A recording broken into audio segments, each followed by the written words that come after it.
que é o conhecimento? O conhecimento é a tentativa do conhecimento se apropriar dessa sua exteriorização. Só que o Hegel é um idealista sofisticado. Uma vez que está objetivado, está objetivado. Existe independente da consciência. Tá? Por isso que para Hegel, toda objetivação é alienação. Está ali alienado, pode aparecer como algo estranho ao ser humano. Né? Agora, o que o Hegel imagina? Que o conjunto das exteriorizações pode levar a uma forma de objetividade, aonde o ser humano, compreendendo o todo, produz o real e se reencontre nele, se identifique novamente com o objeto. O que Hegel chamava de reencontro do sujeito com o objeto. Ou, como gostam de dizer alguns hoje, fim da história. Né? O fim da história para Hegel não é o fim dos acontecimentos. Né? O Hegel não era um energúmeno. Né? O fim da história para ele é que aquilo que havia se iniciado com a objetivação do espírito reencontrar-se-ia com a objetivação não alienada, uma objetivação em que o ser humano se reencontrasse novamente.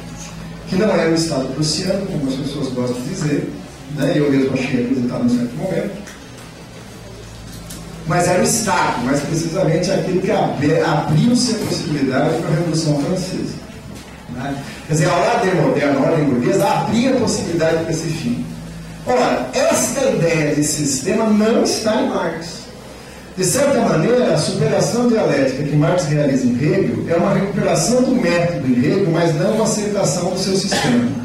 Isso precisa ficar claro. Então, a crítica ao marxismo, como se fosse portador de um sistema hegeliano, pode pegar alguns marxistas, mas não pega Marx. Né? Marx tem total clareza que não está reproduzindo o espírito objetivo em realização com o espírito absoluto. Isso aí está na avassaladora crítica feita na ideologia alemã a essas pretensões. Uma frase do Engels, que é bom lembrar: a história, o homem, o gênero, normalmente escrito em maiúscula, né, são abstrações, não fazem nada, causaram enormes prejuízos à compreensão do homem na história. Né? O homem, em maiúscula, é o homem, não é essas coisas que estão por aí. Né? Essas coisas que andam por aí, é exatamente o que Marx fala, essas coisas que andam por aí que são os seres humanos. Né? Tudo bem? Não existe essa abstração acima deles. Né? Não, o problema não é o capitalismo, é o que os caras fazem. Então, como assim? Existe algo abstrato na sua essencialidade, fora das manifestações particulares onde ele se expressa? Não. Ora, portanto, não vemos essa crítica de Foucault como uma crítica arrasadora, e é de um certo paradigma da modernidade. Mas que, por incrível que pareça, já havia sido criticado por Marx. Parte dessa crítica a Marx para fazer a construção de uma forma de apropriação do real que envolve uma produção do conhecimento. Como é que o pensamento pós-moderno se apropria disso, indo para a última parte aqui, e procura afirmar uma certa maneira de produzir o conhecimento? Primeiro, é de conhecimento de vocês que essa crítica pós-moderna tem por terreno os acontecimentos principalmente das últimas décadas do século XX e do início do século XXI. Profundas transformações que se deram na economia, na sociedade, na produção da cultura, e basicamente aí, no seu aspecto da cultura, é que se derivou o termo que acabou se generalizando como crítica social, que é a pós-modernidade. A noção de pós-modernidade tem por base a ideia de modernidade. Tem a ideia de que passou-se por um momento chamado de modernidade, que é descrito de certa maneira e que teria corroído suas sustentações, seus alicerces, diante dos acontecimentos das últimas décadas do século XX. O que teria propiciado essas mudanças? Nós encontramos, vou aqui reduzir a 2 autores, poderíamos citar mais, mas só para a gente pegar 2 afirmações significativas. A primeira delas, Daniel Bell, né, um economista, um pensador social inglês, que vai fazer uma crítica chamada sociedade industrial. E vai tecer o conceito de uma sociedade pós-industrial. E qual que é o centro da análise de Daniel Bell? A sociedade pré-industrial, capitalista, e a sociedade de transição transitam para o modelo industrial, centrado na grande produção de bens, de mercadorias, na relação entre capital e trabalho, que coincide com aquilo que se chama de capitalismo avançado. Esta sociedade passou por profundas transformações a partir dos anos 50 e 60, levando ao grande desenvolvimento do setor de serviços, da produção do conhecimento e da mudança qualitativa da sociedade industrial. Né? E o que ele vai chamar do conjunto dessas mudanças de sociedade pós-industrial. Uma das características dessa sociedade pós-industrial, diz o Daniel Bell, é que deixa de ser o centro a produção de mercadorias para a produção de serviços. E nessa transição do centro da produção para a produção de serviços, cresce a importância de dois setores, né? Os processos decisórios e os processos comunicacionais. E um terceiro elemento, que para o Daniel Bell é essencial, a produção do conhecimento. Passa a ser mais decisivo quem controla a produção e o controle do conhecimento, e daí a técnica, os processos decisórios e os processos de comunicação, do que quem controla diretamente os meios de produção, mudando a natureza da forma societária que predominou nas sociedades avançadas do século XX. E ele vai chamar isso de sociedade pós-industrial. Né? Em que está se fundamentando o nosso amigo Daniel Bell? Ele se fundamenta numa senhora muito simpática chamada Hannah Arendt. Né? Quer dizer, a Hannah Arendt, lá na década de 50, está entusiasmada não é exatamente a palavra, eu acho que aquela senhora nunca ficou entusiasmada com alguma coisa, mas ela está impactada, seria a melhor palavra. Ela está impactada com duas transformações tecnológicas de peso: o desenvolvimento do computador e a capacidade do ser humano de botar um satélite tripulado fora da Terra. Né?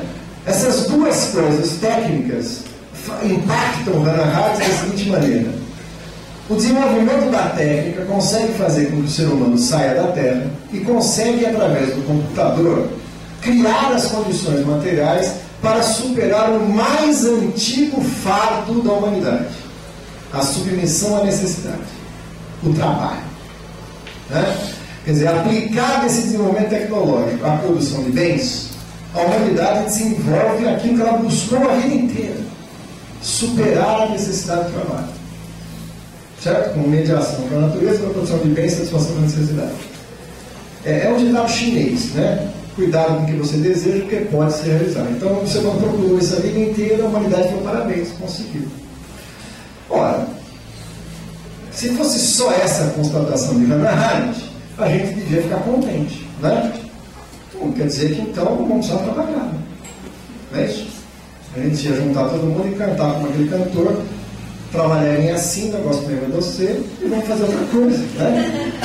Não vamos trabalhar mais na produção material da vida e vamos assistir aula introdutória de programas de pós-graduação. O Marx tinha uma imagem própria dos seus desejos, que era caçar pela manhã, pescar à tarde, fazer crítica social à noite. Eu costumo brincar que eu não gosto de caçar e pescar, é fazer crítica o dia inteiro. Cada um ia fazer o que quiser. Esse cara quer pescar, com certeza. Algumas pessoas iam fazer algumas coisas e a gente ia fazer outra coisa, ia namorar, né? Não é isso? Fazer movimento estudantil, então. Ia ter tempo pra caramba, fazer movimento estudantil, fazer política e tal. Então seria exatamente uma má notícia. A má notícia que leva à origem do livro da autora, que é A Condição Humana, é que ela fala o seguinte: a sociedade moderna é a sociedade do trabalho. As pessoas se articulam, têm seus papéis, tanto na hierarquia social como na própria garantia da vida, através da identidade do trabalho. Então é uma notícia péssima. Primeira parte da notícia: tudo foi reduzido ao vínculo do trabalho. Segunda parte: não vai precisar mais trabalho. Quer dizer, então é a miséria de uma sociedade de trabalhadores sem trabalho. Essa é a condição humana que ela está desesperada para tentar entender. Né? E ela faz uma profecia: dentro de décadas se esvaziarão as fábricas, a classe trabalhadora vai desaparecer.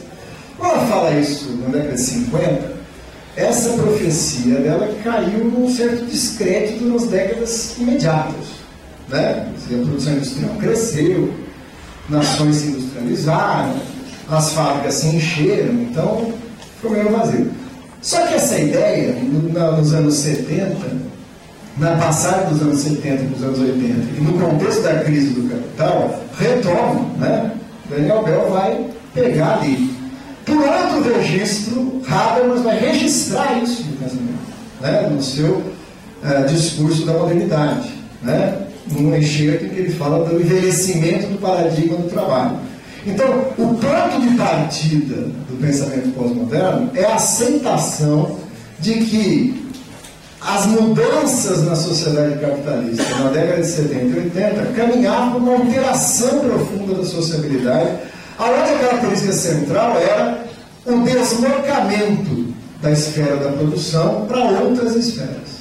Aí que o Habermas entra. A tese do Habermas é essa, né? A esfera da produção se torna secundária em relação das esferas do agir comunicativo, das esferas normativas, das esferas da decisão, da esfera do direito. Não é outra coisa a não ser isso que está falando o Bell.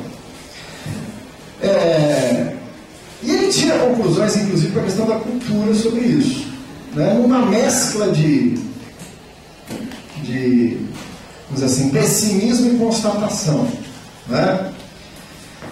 O segundo que vai aparecer e será essencial para dar as características a essa forma de pensar é o Jean-François Lyotard, né? Quer dizer, o que o Lyotard apresenta de diferente em relação ao Daniel Bell? Ele parte das constatações do Daniel Bell.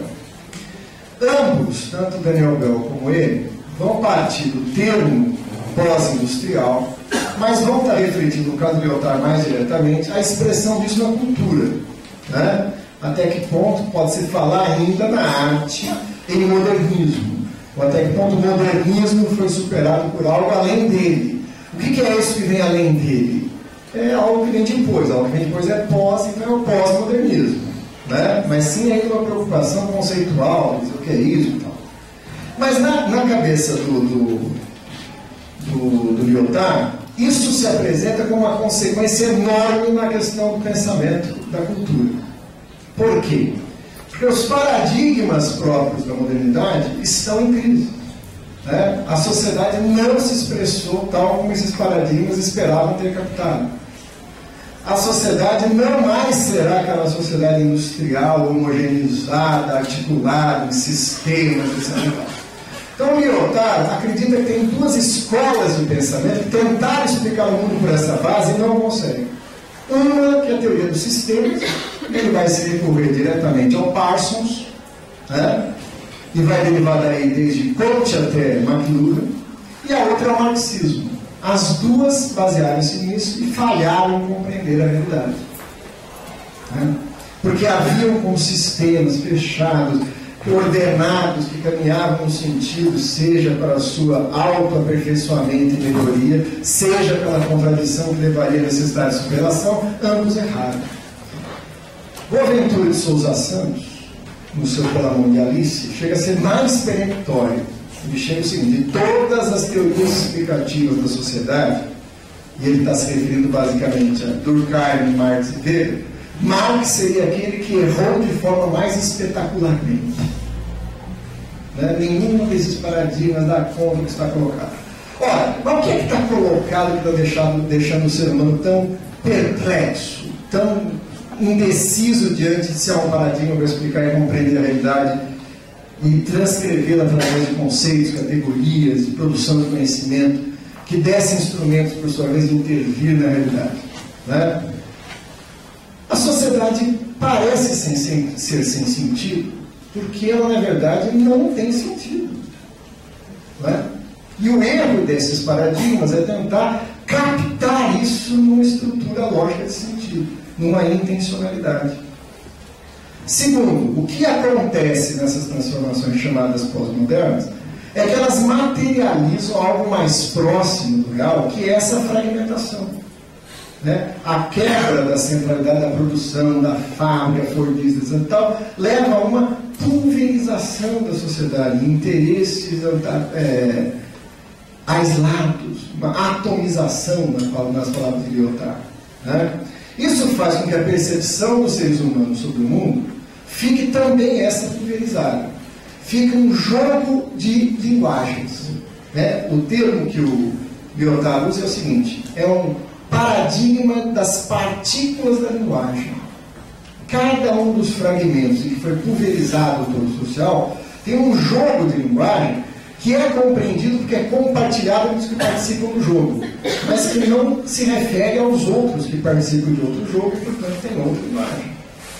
E a dificuldade de interação disso em sistemas, categorias totalizantes, é a não compreensão desses jogos, essas particularidades, essa fragmentação de particularidades. O que caberia, então, à ciência, diz o Lyotard? Ao invés de buscar conceitos e categorias totalizantes, explicar esses jogos. Tudo bem? Compreender esses parâmetros. Para ele, a ciência, por exemplo, tinha que se contentar em ser um campo desse jogo, onde se produz o conhecimento científico, e não ficar tentando isso, fechar. Explicar outros campos. Deu para entender? Mais do que isso, o que seria a cultura e o pensamento moderno? Uma narrativa da história independente da história. Portanto, uma meta-narrativa. As metas narrativas, as grandes narrativas da história, seja pela pretensão capitalista de uma sociedade liberal, de mercado desenvolvido, seja na pretensão marxista de uma sociedade de transição, socialismo, etc., tal, são metas narrativas que não correspondem ao movimento do real. E o que é o movimento do real? Ele não caminha para sentido nenhum. Ele tem que ser entendido na singularidade dos acontecimentos, no imediato, naquilo que está dado, no jogo dos contextos concretos, nas áreas que compõem, não na totalidade, que não se articulam, não formam um sistema, mas que somam-se como realidades pontuais a serem consideradas. Eu acredito que isso é quase um programa da pós-modernidade. Dizer, né? A ciência joga seu próprio jogo e ela não pode legitimar os outros jogos de linguagem. Então o que a ciência tem a dizer sobre a vida, sobre a forma de organização social? Nada. A ciência, de cada ano, junto os cientistas de uma área, eles conversam entre si na linguagem que eles entendem e deveriam se contentar com isso, sem ter propostas societárias, etc. O resultado disso, qual a consequência disso? A consequência disso pode ser algo muito estranho no meio de uma teoria social e no campo das humanidades. Algo que nos alerta ao falar da sociologia é o Norbert Elias, né? Pode ser elucidativo. Ele está analisando um pouco a produção do conhecimento na sua época, tá? E chega à seguinte conclusão. Ele está falando da área sociológica. O trabalho de muitos sociólogos está concentrado inteiramente no tempo presente. A esse respeito, sua visão se assemelha no conjunto da sociedade que vivemos hoje. Sua compreensão do fato de que o que denominamos tempo presente tem caráter pontual, não passando de um momento de um processo em marcha que parece ter declinado. O fato de a condição social representar um instante num processo contínuo que não conhecemos, vindo do passado e se movendo ao longo do presente em direção ao futuro ainda desconhecido, parece hoje em dia dissipar-se. Isto é, tanto mais surpreendente na medida em que o ritmo das mudanças em muitas áreas de nossa vida social tem aumentado apreciavelmente. Para pessoas envolvidas nas ocorrências do momento, isso bem pode ser esquecido. Né? Quem estiver bastante envolvido com as ocorrências do momento, esse movimento real pode ser esquecido.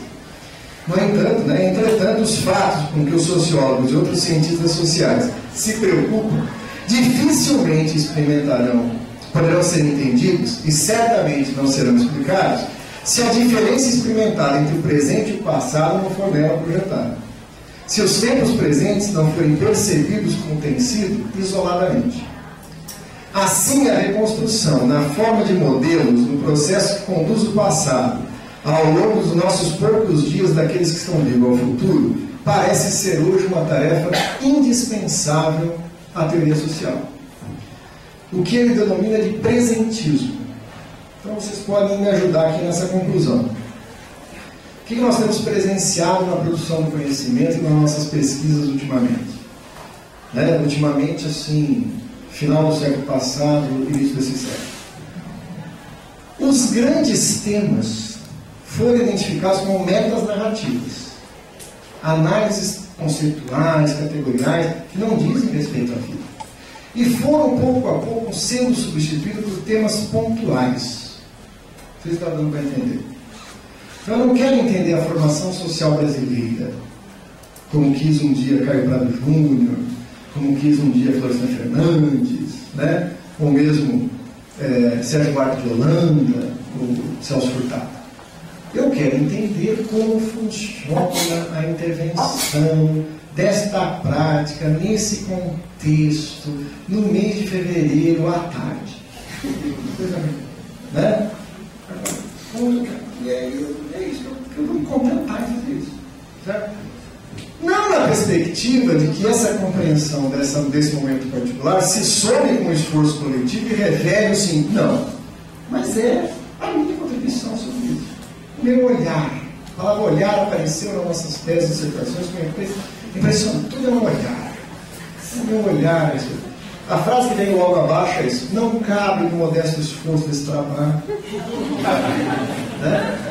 E aí você tem uma certa delineamento no presente e na particularidade de um acontecimento. Vocês estão entendendo? Esse esforço de pesquisa não é incompatível com um projeto intelectual. Ele pode ser desvendado em situação particular.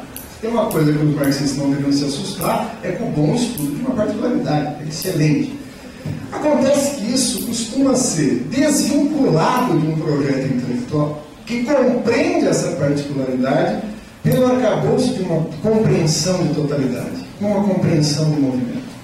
O que faz com que a principal característica da produção científica e das pesquisas pós-modernas seja exatamente aquilo que elas partem do pressuposto, a perplexidade diante de uma totalidade não totalizada, de um caos, de uma pulverização, de uma fragmentação.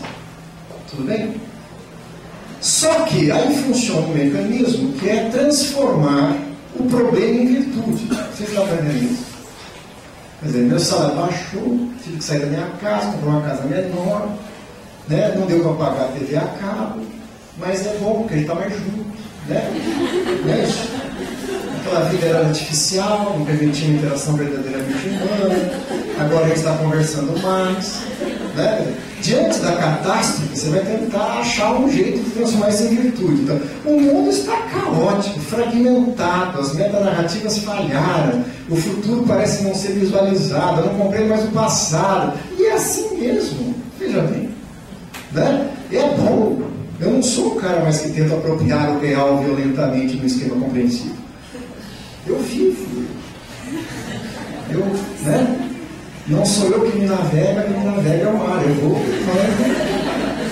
não tem timão, não tem direção, não tem classe, não tem futuro. E eu vou tocando a vida. Ora, como tudo tem que ser encerrado na vida, aquilo que parece ser deslocado dessa discussão, que apareceu no começo e que agora tem que voltar, ao fazer a crítica arrasadora ao projeto de modernidade, tem duas vítimas a serem consideradas aí. A primeira dela é o princípio da totalidade. Ou seja, a grande diferença da perspectiva marxiana de conhecimento da perspectiva pós-moderna é que a perspectiva pós-moderna abole a totalidade. Ela não é um caminho para chegar na totalidade, ela é a constatação que não existe totalidade fora da particularidade não estruturada em sistemas de totalidade. Então essa é a diferença essencial. Isso resolve um problema metodológico enorme.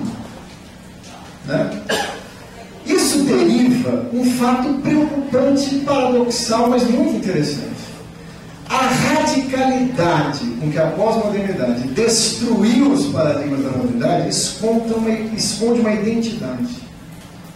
Logo depois do enorme esforço de desconstruir o discurso moderno, o procedimento prático pós-moderno é muito semelhante ao empirismo positivista. Ele é, na verdade, um recuo ao positivismo. É o imediato, é o dado, é o quantitativo. Só que é paradoxal. Por que é paradoxal? O Lyotard mesmo vai dizer: qual que é a pretensão da ciência? Compreender o real nas suas determinações, na sua capacidade de formar uma totalidade, um discurso para liberar. Como escapar disso? O jogo do discurso científico tem que ser preciso. E o que ele pode ajudar? A compreensão do real. E essa compreensão do real é matematizável, tem que ser matemático, porque agora quem vai consolidar nossas pesquisas da forma é o computador. O computador não entende de categorias, o computador não entende de contradição, não inventaram um programa dialético. Todo programa de computador é positivo, é binário, sim e não. Se você falar que uma coisa pode ser ao mesmo tempo seu contrário, ele trava, não. Depende da formulação e entra sim ou não. Né? Não, há um sim no não, há um não no sim ao mesmo tempo, não, ele trava. Né? Então o computador só vai entender se você matematizar. Então a pesquisa tem que ter tabelas, tabela, gráficos, bolo, tal, não provou cientificamente. É departamento estatístico.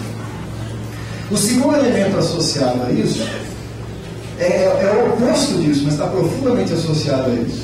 Ou é isso, ou é a imaginação. Já que a sociedade não tem esse sentido, cresce a interpretação, a impressão, a intuição, o olhar. O meu olhar não tem pretensão de dizer que esse fenômeno é isso, é o meu olhar. Ótimo, é o seu olhar. Experiências pessoais, subjetivas, não generalizáveis, não comprovadas. Então, o pós-modernismo oscila incrivelmente entre o mais profundo subjetivismo e o mais profundo objetivismo positivista. Interessante são as duas coisas que queria negar a tradição moderna e reapresenta de uma forma disfarçada. O último cadáver dessa crise é mais sério, é o da emancipação. Por quê? Porque a crítica marxista ao projeto de emancipação política é a afirmação que os limites da emancipação política são os limites do ordenamento social burguês. A compreensão da totalidade permite Marx entender as diferentes manifestações no direito, na arte, na filosofia, na economia, dos limites de uma forma de apropriação privada da riqueza socialmente produzida, da forma da mercadoria, que inevitavelmente se associa a uma forma social dividida em classe e a sua expressão política no Estado. Diante disso, Marx pode formular um projeto de uma emancipação humana em que o humano, através da sua própria sociabilidade, não através das mediações que o projetam para fora em coisas contra ele, seja no pensamento, seja nas classes, seja no Estado, seja na mercadoria, possa produzir uma emancipação propriamente humana. Ora, se eu na teoria do conhecimento e na própria concepção do pensamento vou abolir a noção de totalidade, a compreensão do real na sua fragmentariedade sem sentido, no seu presentismo, condena a forma atual à sua perpetuidade, a impossibilidade de mudá-la. E mais, como objetivo. Né? Quer dizer, toda tentativa de mudar leva ao totalitarismo. É necessário a aceitação, aí vem as palavras próprias dessa ordem, da pluralidade, da diversidade e da fragmentação, elevadas à virtude. Não a aceitação da diferença no sentido da aceitação das particularidades, mas da eternização das diferenças. Não é? Nós estamos aqui num país que está querendo combater a pobreza. Não é? Estamos aqui combatendo a pobreza. Agora, por quê? Porque os pobres também têm que ter lugar nessa sociedade. Isso é estranho. Não é estranho? Não é mais uma sociedade onde não tenha pobres, porque a associação livre dos produtores acumula a riqueza socialmente produzida. É que a riqueza vai ser acumulada privadamente mesmo, pobre sempre vai ter, então tem que ter política para pobre. E os pobres têm que ser incluídos. Como?